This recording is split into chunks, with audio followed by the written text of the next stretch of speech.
الحمد لله الذي زين النبيين بحبيبه المصطفى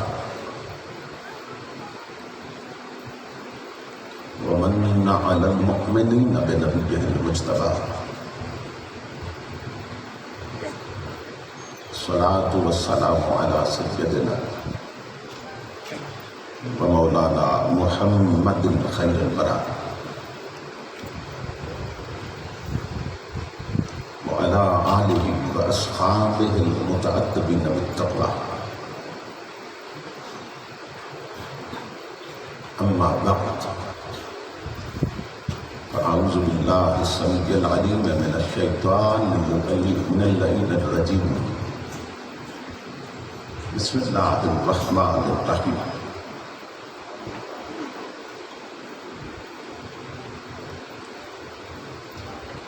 إن الله اشترى من المؤمنين أنفسهم وأموالهم بأن لهم الجنة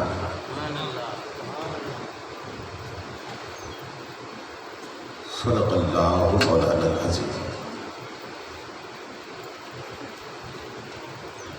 إن الله وملائكته يصلون على النبي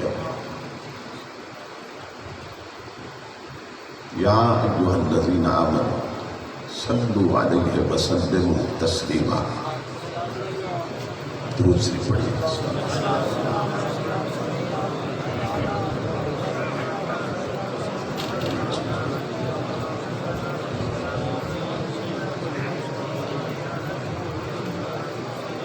لائق صد احترام مجاہد ملت برادر محترم حضرت قبلہ پیر سید صفدر حسین شاہ صاحب بخاری دامت برکاتہ العالیہ، خطیب اسلام برادر عظیم حضرت علامہ عبدالرحمن صاحب،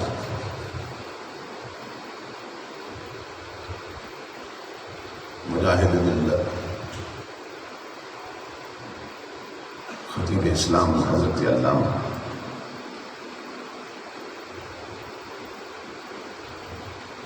مجتبی حسن سیالوی صاحب، دیگر معزز مشائخ و علماء کرام، دامت فیوزوں اور معزز حاضرین و سامعین، اللہ رب العزت کا لاکھ لاکھ شکر ہے کہ جس نے اپنی توفیق خاص سے آپ کو اور مجھے اس عظیم الشان، عظیم المقاصد اور کثیر البرکات تاریخی کانفرنس میں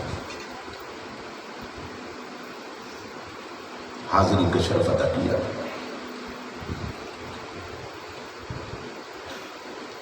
اور شہدائے کربلا کی بارگاہ گلہائے عقیدت پیش کرنے کی سعادت عطا فرمائی. اس عظیم الشان تربیتی اصلاحی پروگرام کے انعقاد پر جو نصف صدی پہ محیط ہے، میں آپ تمام حضرات کی خدمت میں بالعموم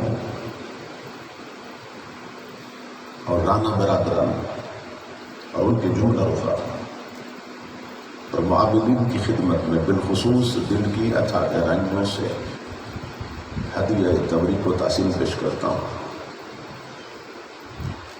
اور دعا کرتا ہوں کہ اللہ رب العزت دوستوں کی اس محنت اور ہم سب کی حاضری کو اپنی پاک بارگاہ میں قبول و منظور فرمائے. میں برادر محترم جناب رانا جاوید صاحب کا بھی شکر گزار ہوں کہ یہاں پہنچتے ہی جن کی محبت شامل حال ہو گئے. خطیب ابن خطیب ترغیب پاکستان، حضرت علامہ قاضی احمد حسن صاحب چشتی، کبھی شکر گزار ہوں کہ جن کے توسل سے تاریخ کا تعین ہوا اور میں اس پاکیزہ مجلس تک پہنچا ہوں۔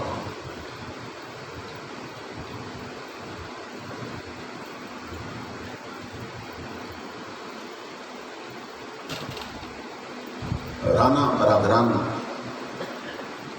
مبارکباد کے مستحق ہیں کہ ان کے بڑوں نے جس اخلاص کے ساتھ اور جس درد مندی کے ساتھ حضور ضیاء الامت کی سرپرستی میں اس پروگرام کی بنیاد رکھی تھی،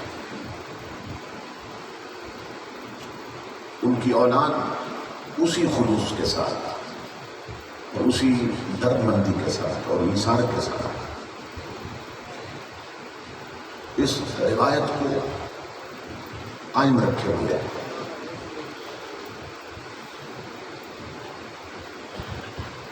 اگر بڑے کوئی اچھا کام کر جائے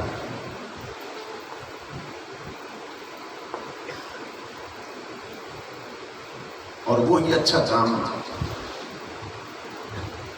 ان کے گزر جانے کے بعد ان کی اولاد بھی کرے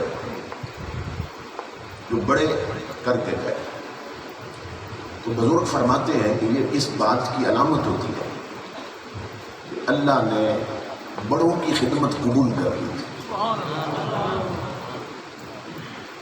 بڑوں کی خدمت قبول نہ ہو تو پھر آگے ان کی نسلوں میں اللہ رب العزت اس سعادت کو قائم نہیں رکھتا ہے۔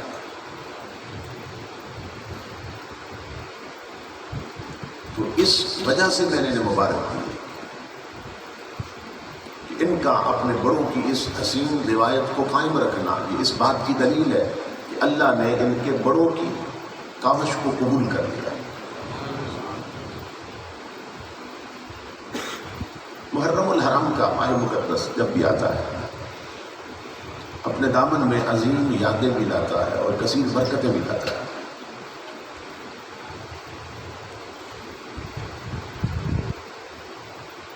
نبی اکرم صلی اللہ تعالی علیہ وآلہ وسلم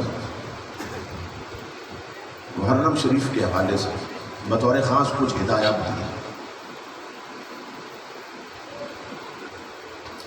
چونکہ یہ اسلامی سال کا پہلا مہینہ ہے،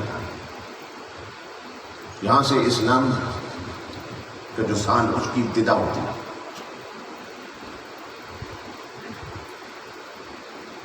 تو نبی اکرم صلی اللہ تعالی علیہ وآلہ وسلم نے ہمیں فرمایا کہ اس مہینے میں ہم نے کیا کرنا ہے۔ اب میں حدیثیں پڑھنے لگا ہوں، آپ یہ دیکھنا کہ ہمارے حضور ہمیں کیا فرما کے گئے اور اس مہینے میں ہم کیا کر رہے ہیں۔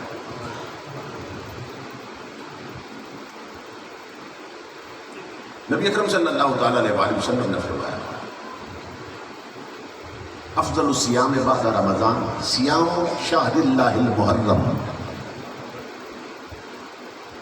کہ رمضان کے بعد جس مہینے کے روزے اللہ کی بارگاہ میں سب سے افضل ہے وہ محرم کا مہینہ ہے۔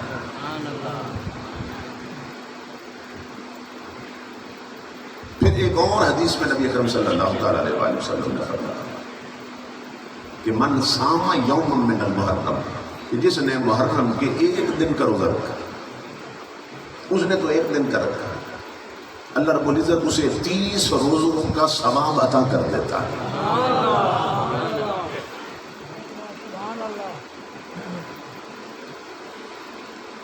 اگر آپ کسی عالم سے یہ سوال کریں، کسی مفتی سے یہ سوال کریں کہ حضرت آپ ہمیں نا حضور کی حدیث کی روشنی میں بتائیں کہ محرم میں ہمیں کیا کرنا چاہیے،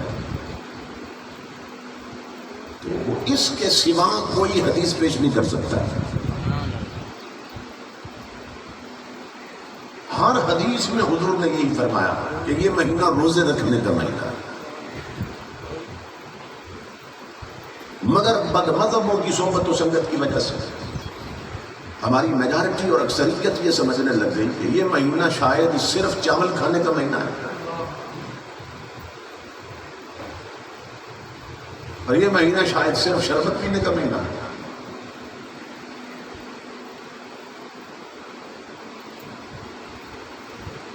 میں یہ نہیں کہہ رہا ہوں کہ نیاز نہیں ہونی چاہیے، میں یہ نہیں کہہ رہا ہوں کہ چاول نہ پکے، نیاز نہ پکے، یا شربت نہ بنایا جائے، ضرور بنایا جائے،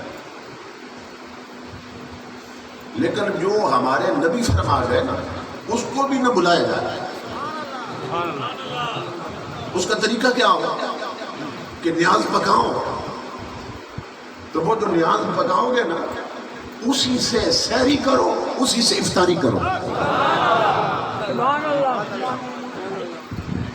کہ جو ہمارے نبی ہمیں تعلیم دے کے گئے کہ اس مہینے میں کیا کرنا ہے، کم از کم اس پہ تو عمل ہو جائے۔ کل 10ویں محرم تھی، میرا جنگ کے علاقے میں 5 جگہوں پہ قیام تھا،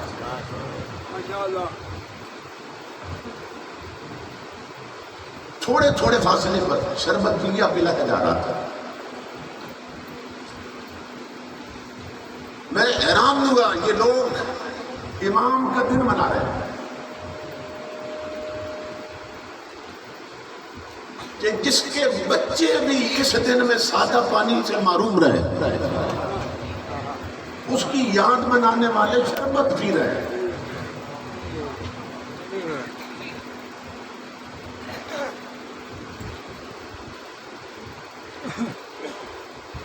یہ مذاق نہیں لگتا ہے ان کے ساتھ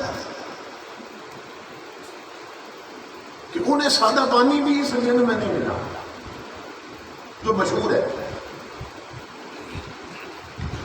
علامہ صاحب بھی بیان کر رہے تھے، اور ہمارا سارا دن شربت پینے میں گزر جاتا ہے۔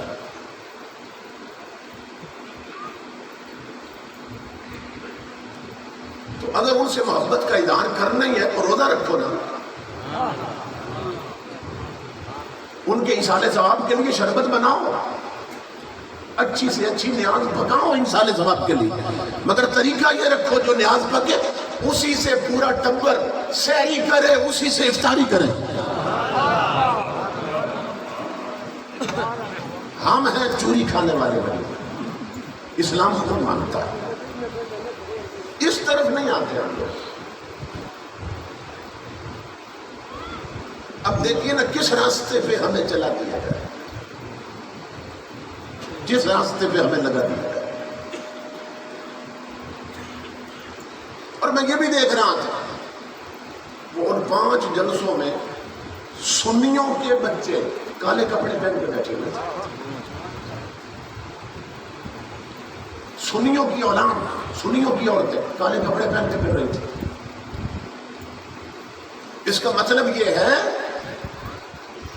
کہ ابھی اہل سنت کے جوانوں کو یہ معلوم ہی نہیں کہ کملی والے کی شریعت کیا کہتی ہے۔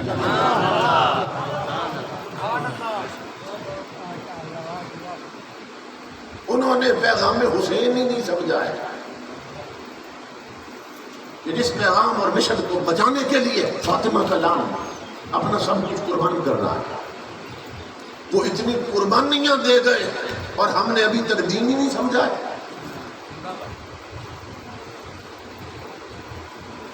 ایک اور حدیث پاک میں امام الانبیاء جب ہجرت فرما کے مدینہ پاک تشریف لے گئے نا،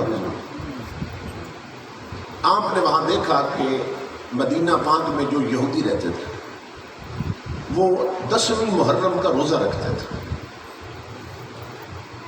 10 محرم کو روزہ رکھتے تھے۔ نبی اکرم صلی اللہ تعالیٰ علیہ وسلم یہودیوں کو بلایا، پوچھا کہ تم 10ویں محرم کا روزہ کیوں رکھتے ہو؟ انہوں نے عرض کی کہ یہ وہ دن ہے کہ جب ہمارے نبی موسیٰ علیہ السلام انہیں فرعون سے نجات ملی تھی، تو اس شکر میں نہ ہم روزہ رکھتے ہیں کہ اس دن ہمارے نبی کو دشمن سے نجات ملی تھی، اس لیے ہم روزہ رکھتے ہیں۔ نبی اکرم صلی اللہ تعالیٰ علیہ وسلم نے فرمایا کہ تم سے بڑھ کر پھر اس دن میں روزہ رکھنے کے ہم زیادہ حقدار ہیں، کیونکہ تم موسیٰ علیہ السلام کو ایسا نہیں مانتے جیسے ہم مانتے ہیں، پھر تو ہمارا زیادہ حق ہے اس دن میں ہم روزہ رکھیں۔ امام الانبیاء نے صحابہ کو فرمایا گیا 10ویں محرم کا روزہ رکھا جائے، غور سے سننا آپ نے، فرمایا 10ویں محرم کا روزہ رکھا جائے، اور ساتھ ہی حضور نے فرمایا 10ویں کا روزہ رکھوایا حضور نے، اور ساتھ ہی فرمایا او میرے غلاموں، اگر آئندہ سال تک میں زندہ رہا تو پھر ہم صرف 10ویں کا روزہ نہیں رکھیں گے، ہم 9ویں کا روزہ بھی ساتھ رکھیں گے، 9 محرم کا روزہ بھی ساتھ رکھیں گے، صرف 10ویں کا نہیں رکھیں گے۔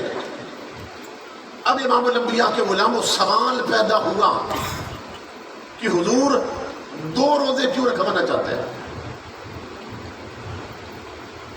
یہودی تو 1 دن کا رکھتے تھے، اور پوچھا بھی حضور نے ان سے، لیکن حضور نے کیوں اعلان کیا کہ 2 دن کا رکھیں گے؟ یہ ہے اسلام کا مزاج، یہ ہے پیغمبر کی غیرت۔ فرمایا اگر میں روزہ رکھواؤں نا صرف 10 محرم کو، روزہ بے شک خدا کی عبادت ہے، مگر میری غیرت گوارا نہیں کرتی کہ میرا امتی اللہ کی عبادت میں بھی کافروں جیسا نظر آئے۔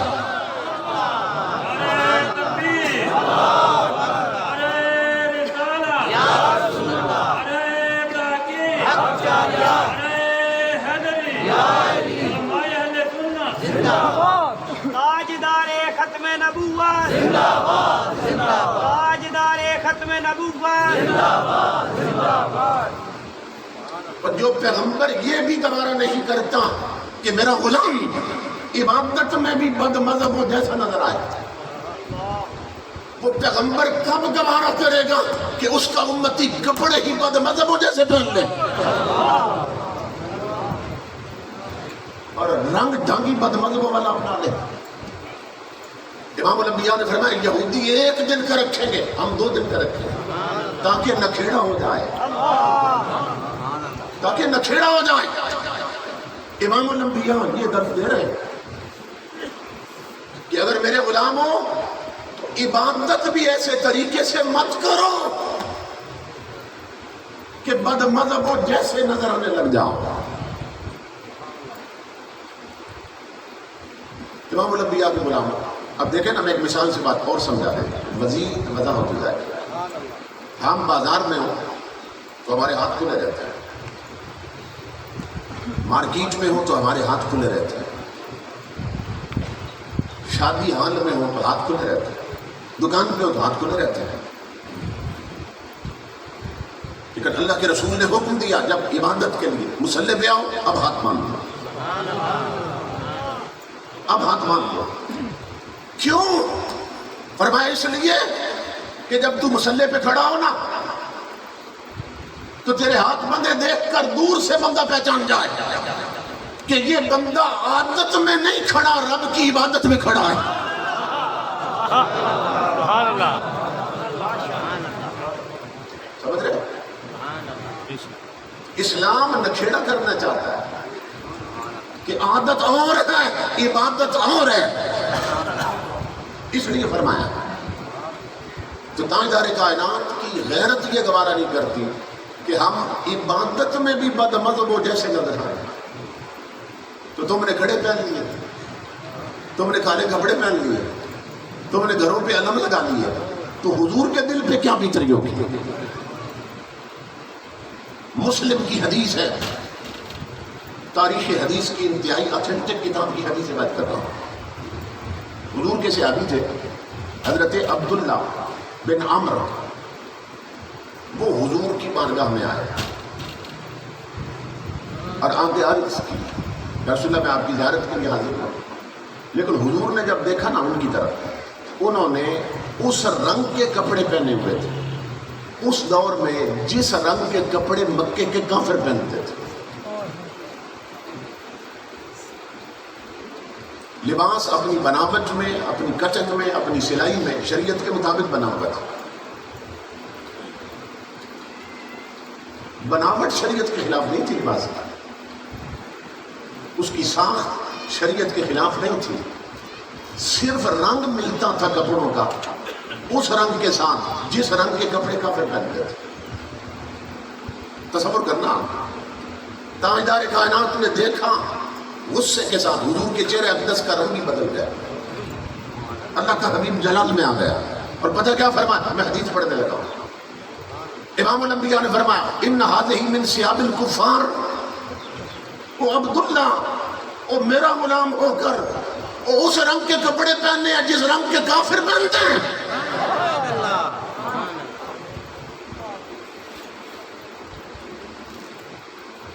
جاہل لوگ، احمق لوگ، بے غیرت قسم کے لوگ جو سنیوں کے سٹیجوں پہ آ گئے ہیں، وہ کہتے ہیں کہ کپڑوں میں کیا رکھا ہے؟ تو پیغمبر سے زیادہ جانتا ہے؟ کہتے ہیں کپڑوں میں، رنگوں میں کیا رکھا ہے؟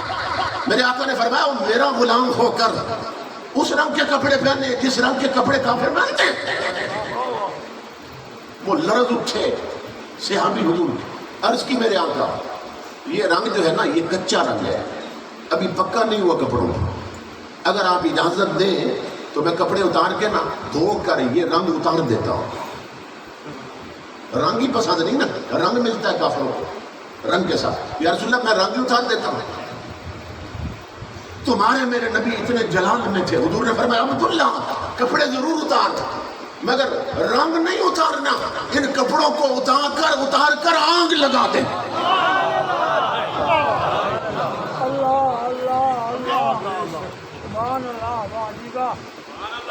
تمہارا میرا نبی یہ شریعت سمجھا رہا ہے جس شریعت کو بچانے کے لیے حسین کٹا ہے، یہی تعلیم تھی پیغمبر کی۔ تمہارا میرا نبی کیا چاہتا ہے کہ لاکھوں میں بھی میرا غلام کھڑا ہو نا، اس کے کپڑوں سے بھی پتہ چل جائے یہ محمد عربی کا غلام کھڑا ہے۔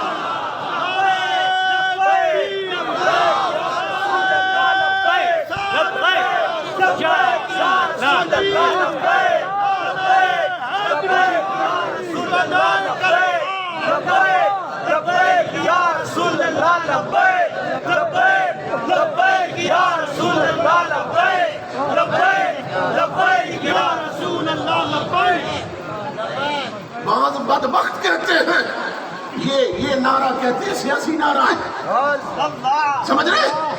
تم اپنے نعرے لگاؤ پارٹیوں کے، ہم یہ لگائیں، تم لگاؤ تو پتہ چل جائے گا یہ پیپل پارٹی کا ہے، یہ مسلم لیگ کا ہے، یہ انصاف کا ہے۔ جب نبی کا نعرہ لگے گا دنیا پہچان جائے گی یہ محمد مصطفیٰ کا ہے۔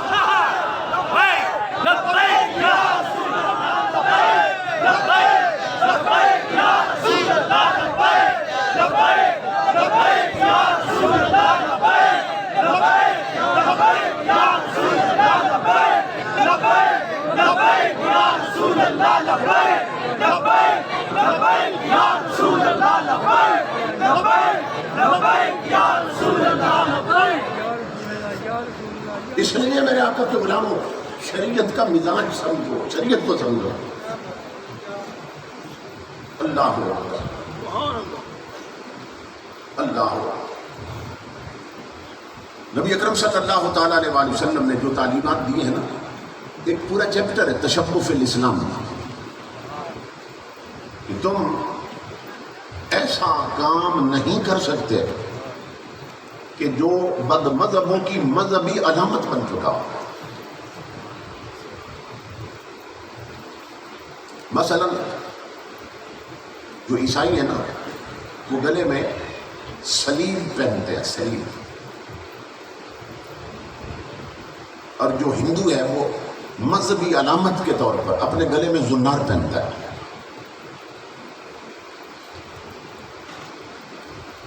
جو یہودی ہے وہ مذہبی علامت کے طور پر اپنی چوٹی پہ نا چھوٹی سی ٹوپی پہنتا ہے، یہ ان کی مذہبی علامت ہے۔ بے شک وہ کافر صحیح مگر اپنی مذہبی علامتوں کو قائم رکھے ہوئے۔ اور امام الانبیاء فرما رہے ہیں کہ میرا غلام اس کی بھی اپنی الگ پہچان ہونی چاہیے، پتہ چل جائے یہ محمد عربی کا غلام۔ ان چیزوں کو اہمیت دو. امام الانبیاء کے غلام ایک بزرگ جا رہے تھے, وہ پان کھا رہے تھے, پان. اور آپ جانتے ہیں کہ جو پان کھاتا ہے اس کی پیک تھوکتا رہتا ہے, اور جب وہ تھوکتا ہے تو ایسے لگتا ہے کہ منہ سے خون تھوک رہا ہے, تھوک بالکل لال ہو جاتی ہے خون کی طرح.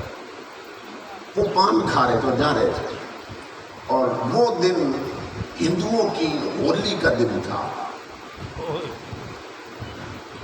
آپ جانتے ہیں ہندو لوگ ایک تہوار مناتے ہیں سال میں, اور اس تہوار میں وہ کیا کرتے ہیں کہ مختلف قسم کے نہ رنگ گھول لیتے ہیں اور ایک دوسرے پر رنگ پھینکتے ہیں اور خوشیاں مناتے ہیں. یہ ہندوؤں کا ایک دن ہے جس کو ہولی کا تہوار کہتے ہیں. ہولی دیوالی ایک اچھے لفظ بولے جاتے ہیں. اب وہ ہندوؤں کا دن تھا تو اپنے مذہب کا یہ دن منا رہے تھے اور رنگ پھینک رہے تھے ایک دوسرے کو. وہ بزرگ مسلمان تھے جو پان کھا رہے تھے. ایک گدھا بیٹھا تھا ان کے گھر. جب گزرے نا گدھا بیٹھا تھا کھوتا. انہوں نے گدھے سے کہا, کہنے لگے تجھے کسی نے رنگ نہیں دیا, تجھے میں رنگ دیتا ہوں. وہ جو پان کھا رہے تھے نا وہ سرخ تھوک وہ گدھے کے اوپر پھینک دیا. تجھے کسی نے نہیں رنگا, تجھے میں رنگ دیتا ہوں. میں دکھاتا ہوں کتاب میں اللہ کی عزت کی قسم. وہ بندہ جب مر گیا قبر میں پہنچا, میرے رب نے عذاب میں جکڑ دی کہ تو نے محمد عربی کا غلام ہو کر کافروں کی اتنی نقل بھی کیوں کی تھی.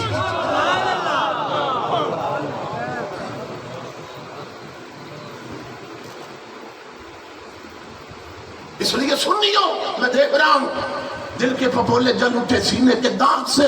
اس گھر کو آگ لگ گئی گھر کے چراغ سے. اپنی نسلوں کو بتاؤ سنیت کیا ہے, اسلام کیا ہے, اسلام کا مزاج کیا ہے. امام حسین رضی اللہ تعالیٰ کربلا میں جو قربانیاں دے رہے ہیں, یہ قربانی یہاں سے شروع نہیں ہوتی ہے. ہر دور میں اللہ والے اپنے رب کے ساتھ یہ تجارت اور یہ کاروبار کرتے رہے. اور جو میں نے قرآن پاک کے الفاظ تلاوت کیے, اللہ نے ان لفظوں میں اسی تجارت کو بیان کیا اور اسی کاروبار کو بیان کیا. آپ حیران ہو رہے ہوں گے بھی اللہ بھی تجارت کرتا ہے, بندے بندوں سے کاروبار اور تجارت کرتے ہیں نا. قرآن میں اللہ فرما رہا ہے کہ ایک تجارت ایسی بھی ہے جو مولا اپنے بندوں کے ساتھ کرتا ہے, جو رب اپنے بندوں کے ساتھ کرتا ہے. وہ تجارت کیا ہے؟ اور لفظ تجارت عربی کا لفظ ہے, اور قرآن میں اللہ نے یہ لفظ استعمال کیا, یا ایھا الذین آمنوا هل ادلکم علی تجارت تنجیکم من عذاب علیم.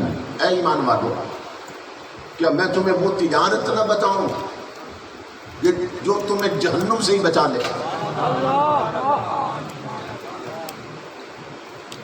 کیا وہ تجارت اللہ کا ہے, تمہیں وہ تجارت نہ بتاؤں جو جہنم سے بچا لے. بولا وہ کیا ہے؟ فرمایا تؤمنون باللہ ورسولہ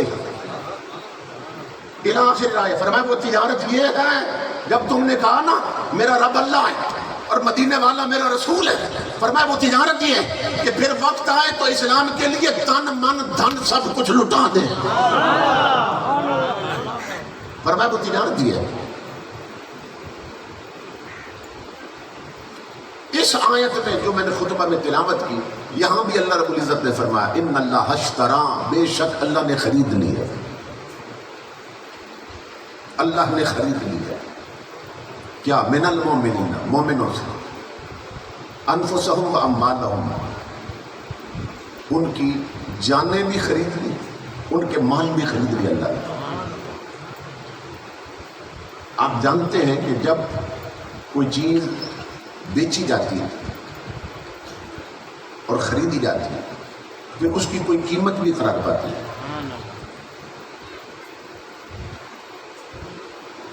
بیچنے والا قیمت لیتا ہے, خریدنے والا قیمت دیتا ہے.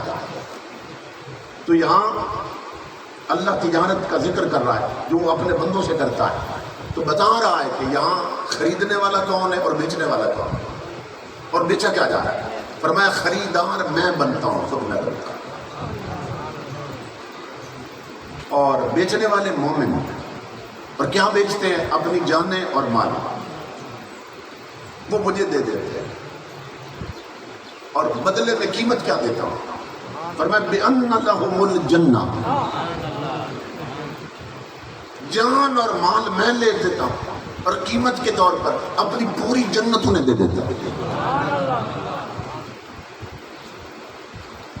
اب غور سے سنیں، اس میں تربیتی بات، مجھے محترم رانا جاوید صاحب فرما رہے تھے کہ تربیتی گفتگو ہو جائے تو بہت بہتر۔ اگر کوئی شخص یہ کہے کہ میں نے اپنے رب کے آگے نہ اپنی جان بیچی ہے نہ مال بیچا ہے، تو وہ کافر ہو جائے گا۔ اس کا مطلب ہے کہ وہ مومن نہیں ہے، کیونکہ اللہ رب العزت فرما رہا ہے بے شک مومنوں سے، کہا شک نہ کرنا، وہ مومن ہی نہیں کہ جس کی جان میری نہ ہو۔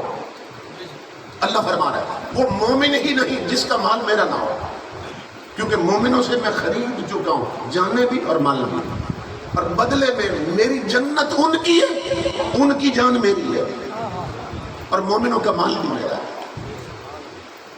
اب دیکھیں اللہ نے کتنی عزت دی ہے۔ یہ جان جو وہ خرید رہا ہے، خود بندے کی نظر میں اس کی کیا حیثیت ہے؟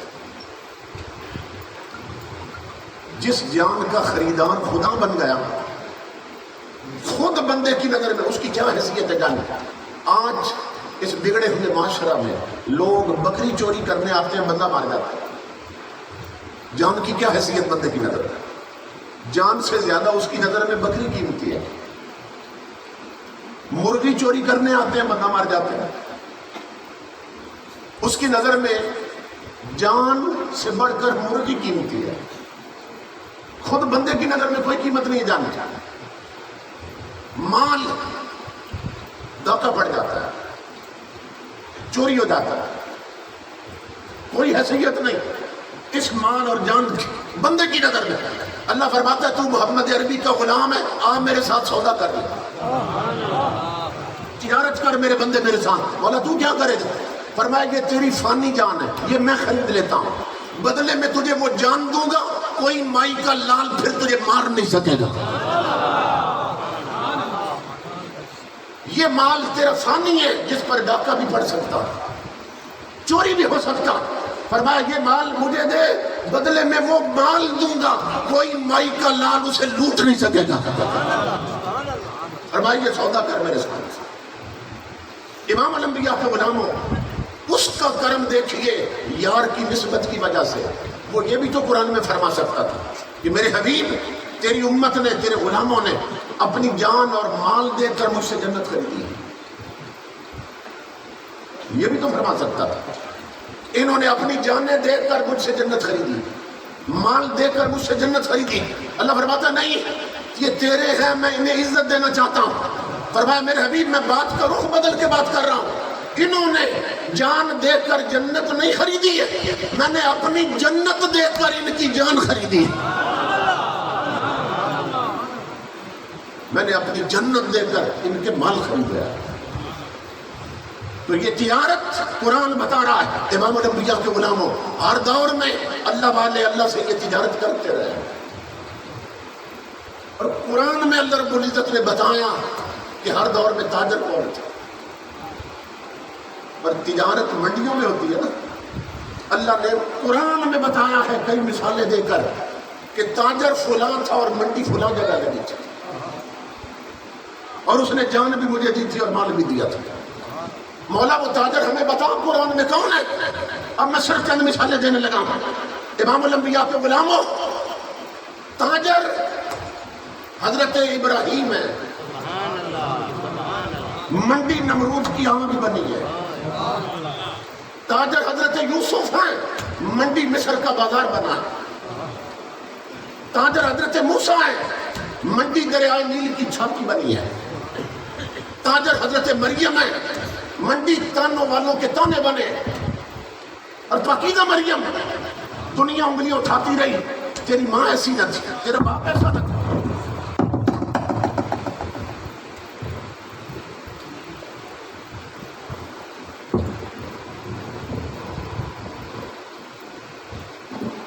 شادی کے بغیر بچہ کہاں سے لے آئی؟ اتنی پاکیزہ عورت اور یہ تانے لگے وہ چپ کر گئی کیونکہ اس سے کاروبار ہو رہا تھا. جان بھی اس کی ہے، مال بھی اس کا. میری تو شے ہے کوئی نہیں. امام الانبیاء کے غلاموں، اللہ بتا رہا ہے ہر دور میں تاریخ بتا رہی، سیرت بتا رہی. جب منڈی مصر کا بازار تھا تو تاجر یوسف اور یعقوب بنے تھے. جب منڈی دریائے نیل کی چھاتی تھی تو تاجر موسیٰ علیہ السلام بنے تھے. جب منڈی امام الانبیاء کے غلاموں مینا کا میدان بنا تو تاجر حضرت ابراہیم اور اسماعیل بنے تھے. جب منڈی طائف کا بازار بنا تو تاجر محمد عربی بنے تھے. جب منڈی بدر و احد کی وادیاں بنی ہیں تو تاجر ابو بکر عمر عثمان و علی بنے. آج 61 ہجری آتی ہے، منڈی کربلا بنتی ہے، تاجر حسین بنتا ہے، تاجر زینب بنتی ہے، تاجر عباس بنتا ہے.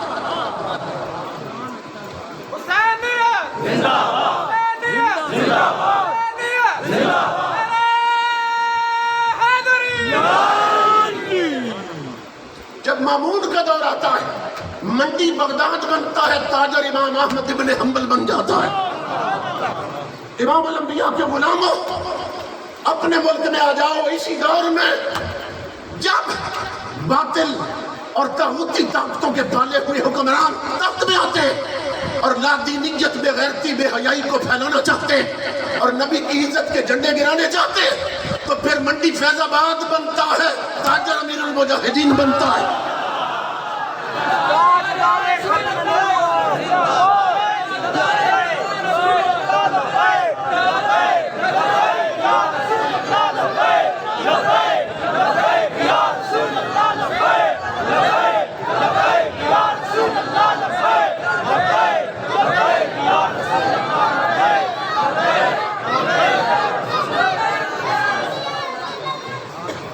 تو ہر دور میں اللہ والے اللہ سے یہ کاروبار کرتے رہے، یہ تجارت کرتے رہے. امام حسین نے کربلا میں خیمے لگا دیے. یکم محرم کو خیمے لگ گئے. قربان جائیں، کچنا 10 محرم کو ہے. خیمے لگا کے نا امام پہلی محرم کو ہی بیٹھا. ایک انگریز گزرا ہے، ڈاکٹر ڈیوڈ، اس نے نا واقعہ کربلا کو پڑھا. وہ کہتا ہے کہ میں سوچنے لگا کہ امام حسین اتنے بہادر ہیں تو میں کیا بتاؤں لوگوں کو کہ کتنے بہادر ہیں. کہ تنہا ایک بندہ 22,000 سے ٹکرا گیا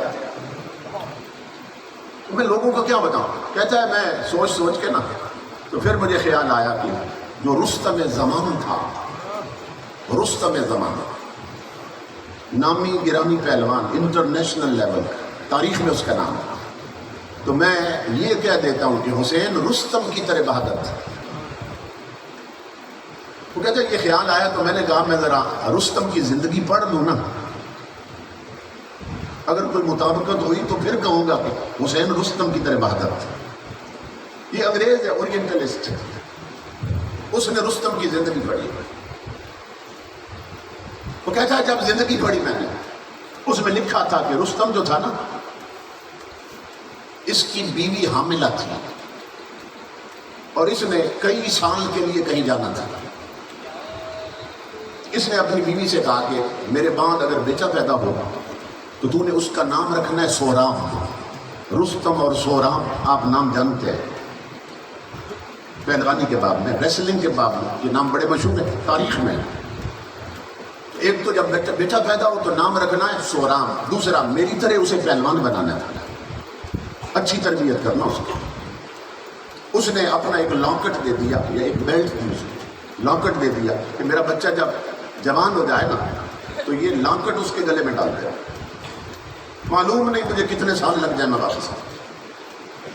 بعد میں بیٹا پیدا ہوا، سورام نام رکھا اس نے، اس کو بھی نامی گرامی پہلوان بنا دیا.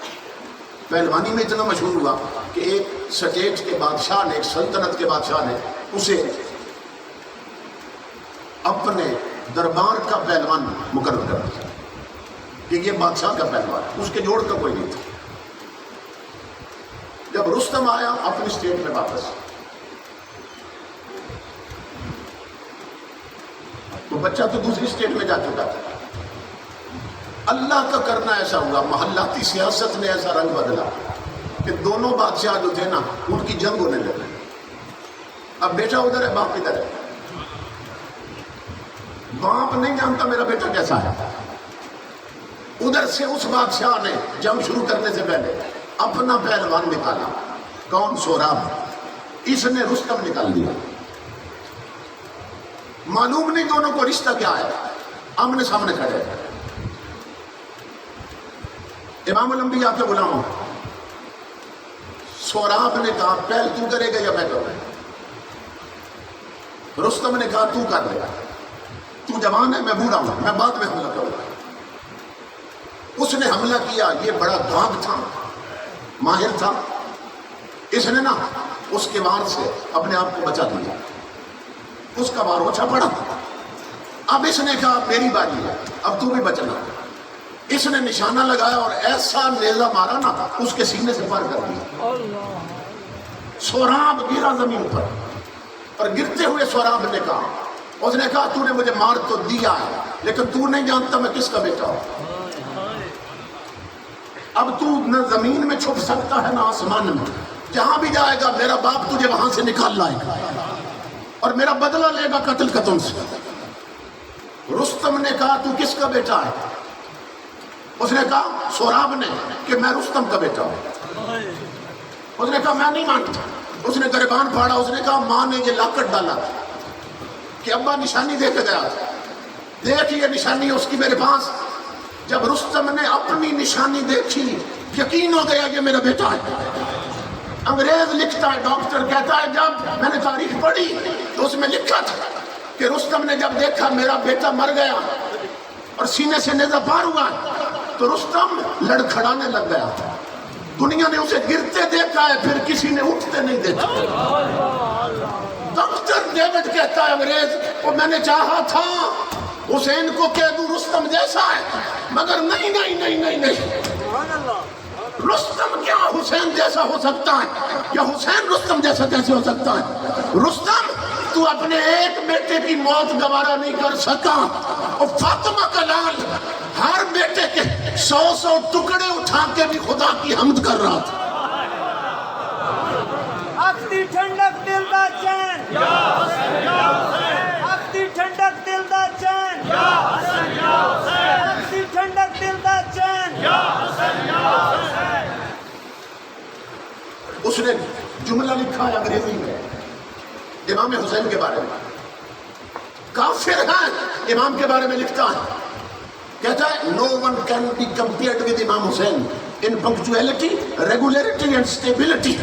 وہ کہتا ہے سنو لوگو اللہ کی عزت کی قسم، وقت کی پابندی میں کہ کٹنا 10ویں کو ہے، 10 دن پہلے خیمے لگا کے بیٹھا ہوا ہے۔ وقت کا کتنا پابند ہے حسین، کہتا ہے وقت کی پابندی میں، کار حیات کی باقاعدگی میں، اور جرأت و بہادری میں مجھے حسین جیسا کوئی نظر ہی نہیں آیا۔ کٹنا 10ویں محرم کو اور 10 دن پہلے خیمے لگا کے بیٹھا۔ اور مجھے کہنے دو کربلا میں موت حسین کا نہیں، حسین موت کا انتظار کر رہا تھا، 10 دن پہلے بیٹھا ہوا ہے۔ اور اللہ کی عزت کی قسم لوگوں، دنیا کو موت مارتی ہے، کربلا میں زہرا کے لال نے خود موت ہی مار دی تھی۔ جو اللہ سے تجارت کرتے ہیں، رب سے کاروبار کرتے ہیں، اللہ رب العزت فرماتا ہے میں حکم دیتا ہوں لوگوں ان کے ٹکڑے بھی ہو جائیں، انہیں مردہ نہیں کہنا ہے۔ وَلَا تَقُولُوا لِمَنْ يُقْتَلُ فِي سَبِيلِ اللَّهِ أَمْوَاتٌ، جو اللہ کے راستے میں قتل کر دیے جائیں انہیں مردہ نہیں کہنا، بل احیاء، کیونکہ وہ زندہ ہے۔ مجھے یہ بتائیے کہ جو قتل کر دیا جائے وہ مر جاتا ہے کہ نہیں مرتا؟ یہاں آپ کو بتایا جائے فلاں بندہ قتل ہو گیا، تو قتل ہو گیا ہے اس کا مطلب کیا ہوتا ہے؟ مر گیا ہے۔ اللہ خود فرما رہا ہے جو قتل کر دیے جائیں انہیں مردہ نہیں کہنا ہے۔ یہاں بات ختم ہو جاتی نا، کسی کے ذہن میں آ سکتی کہ چونکہ فی سبیل اللہ مارے گئے ہیں تو ادب کے طور پہ اللہ فرماتا ہے انہیں مردہ نہیں کہنا، ادباً کہہ رہا ہے تو وہ مارے گئے اور مر گئے۔ اللہ فرماتا نہیں، بات ہی یہ نہیں ہے، ادب کی بات ہی نہیں ہے، بل احیاء، اور وہ ہیں ہی زندہ، اور زندہ کو مردہ کہنا جھوٹ ہے۔ مولا ہماری آنکھوں نے دیکھا ہے ان کے ٹکڑے ہو گئے تھے، ہماری آنکھوں نے دیکھا ہے ان کے سینے سے گولیاں پار ہو گئی تھی، ہماری آنکھوں نے دیکھا ہے مولا ان کے جنازے ہوئے ہیں، ہماری آنکھوں نے دیکھا ہے ان کی قبریں بن گئی، تو کہتا ہے زندہ؟ ہماری آنکھوں نے جو دیکھا اس کا کیا کرے؟ فرمائے یہی تو عقیدہ ہے، اسی کا نام ایمان ہے کہ جو تمہاری آنکھوں نے دیکھا اسے بھول جاؤ، جو میرا حبیب کہتا ہے اسے مان لو۔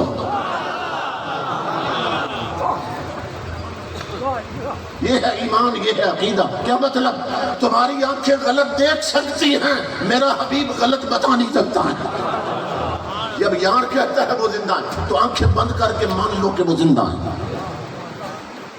زندہ ہے۔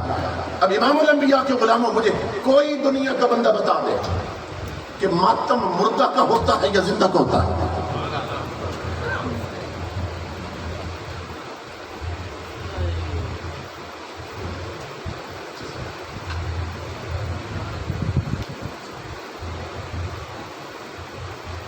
میں آپ کو اگر 10 منٹ کے لیے اجازت دوں نا کہ آپ سارے مل کے میرا ماتم کر لیں، مجھے پیٹ لیں، تو گھروں میں جو بچیاں عورتیں بیٹھی ہیں وہ پوچھیں گی یہ شور کیسا ہے مسجد میں، تو انہیں کوئی بتائے بھائی یہ سارے مسجد میں بیٹھے ہوئے لوگ نا عمر صاحب کو پیٹ رہے ہیں جو تقریر کر رہا ہے، جو سپیکر پہ تقریر کر رہا ہے، یہ ساری دنیا اسے پیٹ رہی ہے۔ تو وہ کہیں گی یہ پاگل تو نہیں ہو رہے، ان کی عقل تو نہیں ماری گئی کہ وہ بندہ سپیکر پہ قرآن پڑھ رہا ہے اور یہ اس کا ماتم کر رہا ہے۔ امام الانبیاء کے غلاموں، اگر میں صرف سپیکر پہ قرآن پڑھوں اور میرا ماتم تو عقل کے خلاف ہے، وہ اس کا کیوں کرتا ہے جس نے گردن کٹا کے نیزے پہ قرآن پڑھا ہے؟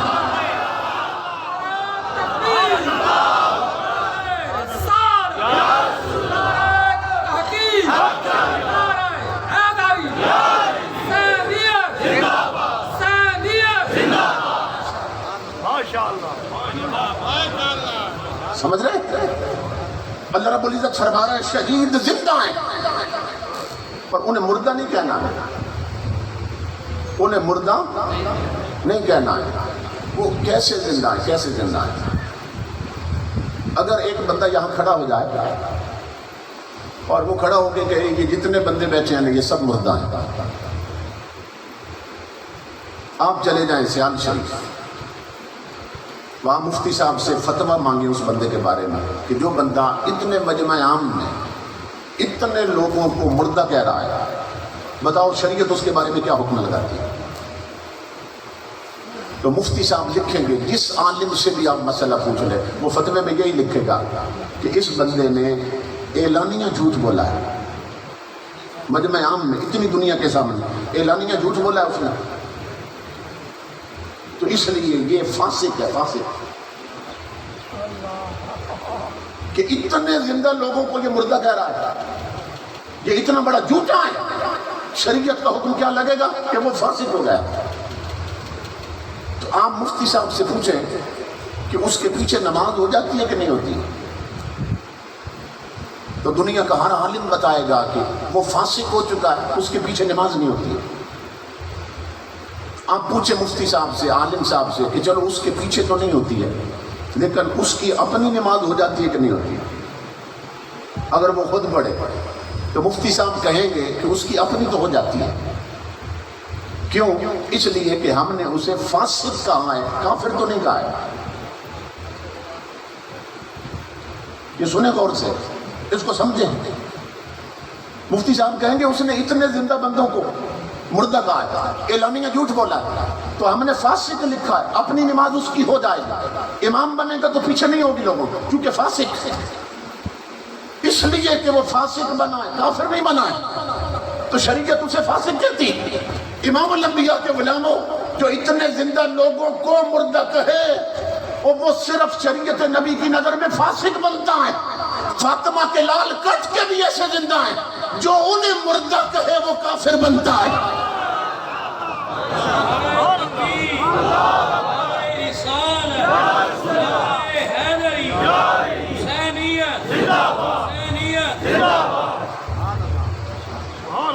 تفسیر ہے قرآن کے ایک لفظ جلی کی۔ امام الانبیاء کے غلاموں، شہید کٹنے سے پہلے کیا تھا مجھے بتاؤ، زندہ تھا یا مردہ تھا؟ جب تک شہید نہیں ہوا تھا زندہ تھا یا مردہ تھا؟ اور شہید ہونے کے بعد کیا ہے؟ قرآن کہتا ہے وہ زندہ ہے۔ ٹھیک ہے، میں ₹1,00,000 انعام دوں گا اس بندے کو، شہید زندگی سے زندگی کی طرف گیا ہے،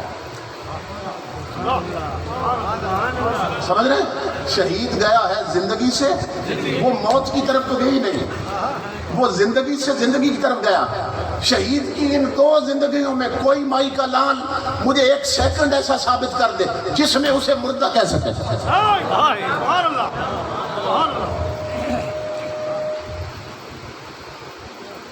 بات سمجھ آئی ہے؟ کہ صرف دوڑے سمجھ آتے ہیں، صرف ٹپے سمجھ آتے ہیں، شریعت نہیں سمجھا کرے۔ سمجھ رہے؟ شہید موت کی طرف تو گئی نہیں، وہ زندگی سے زندگی کی طرف گیا۔ اس کی 2 زندگیوں میں میں ₹1,00,000 انعام دوں گا، 1 سیکنڈ ایسا ثابت کر دو جب اسے مردہ کہہ سکے، ایسا زندہ ہے شہید۔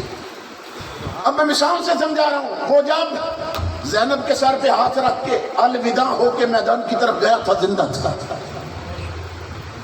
وہ جب سواری پہ بیٹھا تھا زندہ تھا، جب 22,000 سے ٹکرایا تھا وہ زندہ تھا، وہ زخمی ہو کے گھوڑے سے گرا تھا وہ زندہ تھا، سجدے میں سر رکھا تھا وہ زندہ تھا، شمر اور خولی انہوں نے گردن پہ تلوار رکھ دی تھی وہ زندہ تھا، گردن کٹ رہی تھی وہ زندہ تھا، گردن کٹ گئی تھی وہ زندہ تھا۔ بتاؤ موت کہاں گئی ہے؟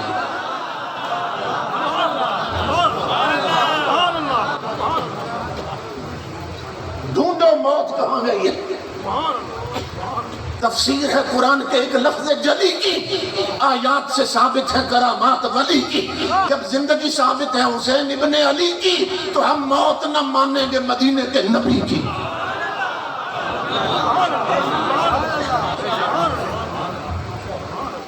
اس لیے سمجھو مقام حسین کیا ہے۔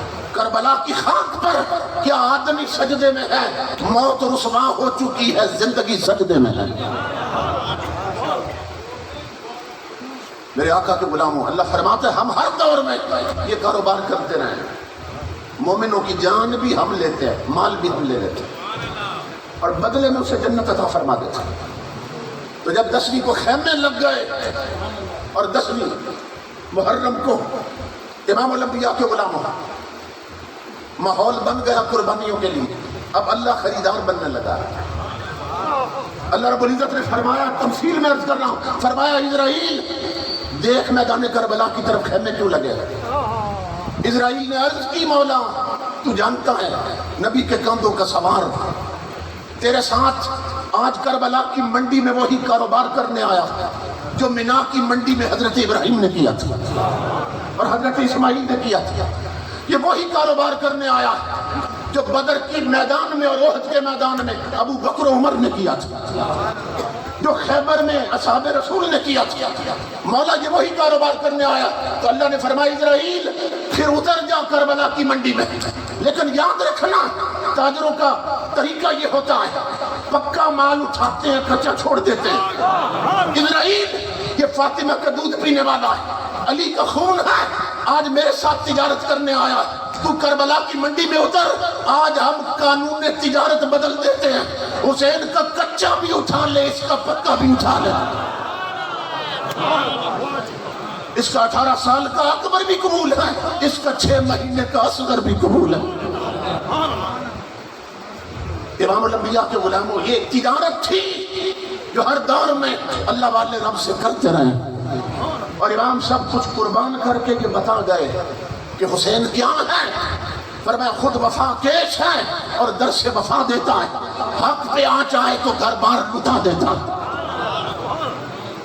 محرم میں چاولوں کی ایک پلیٹ کے لیے مذہب بدلنے والوں، شربت کے ایک گلاس کے لیے عقیدے بدلنے والوں، اور رمضان میں زکوٰۃ سے بچنے کے لیے بینک میں اپنے عقیدے بدلنے والوں، یا حسینی بننا چھوڑ دو پر ان چیزوں کو جوتے کی نوک میں رکھ دو۔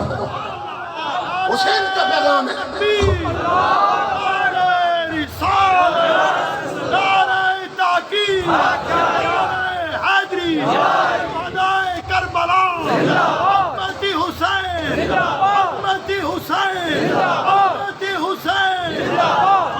خود وفا کیش ہے اور در سے وفا دیتا ہے، حق پہ آ چاہے تو گھر بار لٹا دیتا ہے، اور مورد مایا کو اقبال ہما دیتا ہے، اور اپنے منگتوں کو شہنشاہ بنا دیتا ہے۔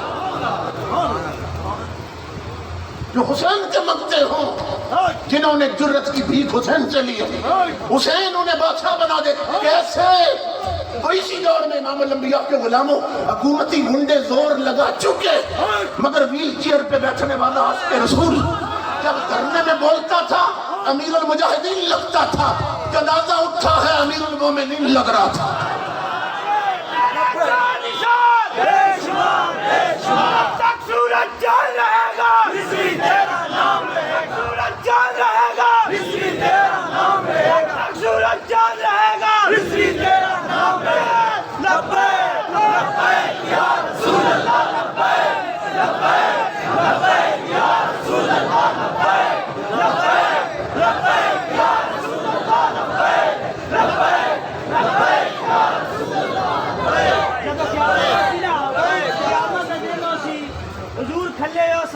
سارے نبی پاک صلی اللہ علیہ وسلم اور ادھر جا رہے ہو سن تے سارے اکثر یا رسول اللہ ساڈے حال بھی خیال کرو، اس وقت بندہ ہاتھ چیسی ادھر حضور نسنے سن، آج ہاتھ چیسو ماشاءاللہ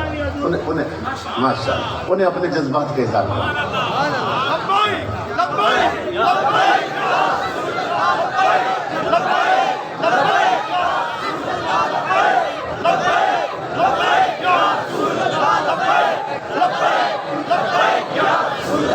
یہ اس عمر میں جو جوان کھڑا ہوا یہ خود نہیں کھڑا ہوا، یہ امیر المجاہدین کے سینے میں عشق نبی کی جو بھٹی تھی نا، یہ اس کا بامبڑ مچا ہوا ہے۔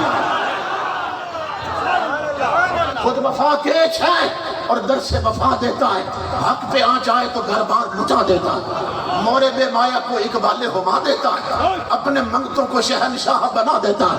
وہ کج کلائی پہ نہ جا، تو اپنی بادشاہی پہ نہ جا، تحریک کے لوگوں پر ظلم توڑنے والے کج کلاہی پہ نہ جا، اس میں ذرا ہی کیا ہے، در شبیر جو مل جائے تو شاہی کیا ہے۔ تخت سکندری پہ وہ تھوکتے نہیں ہیں، بستر لگا ہوا ہے جن کا تیری گلی میں۔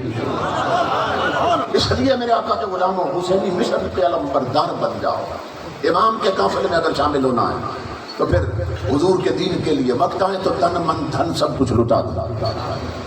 اللہ رب العزت میرے بھائیوں کو سلامت رکھے، رانا برادران تمام دوست ان کے کہ جن کے سبب سے ہر سال ہزاروں لوگوں کے دین اور ایمان اور عقیدے کی حفاظت ہو جاتی ہے۔ اللہ رب العزت سب کا آنا قبول کرے، وما علینا الا البلاغ۔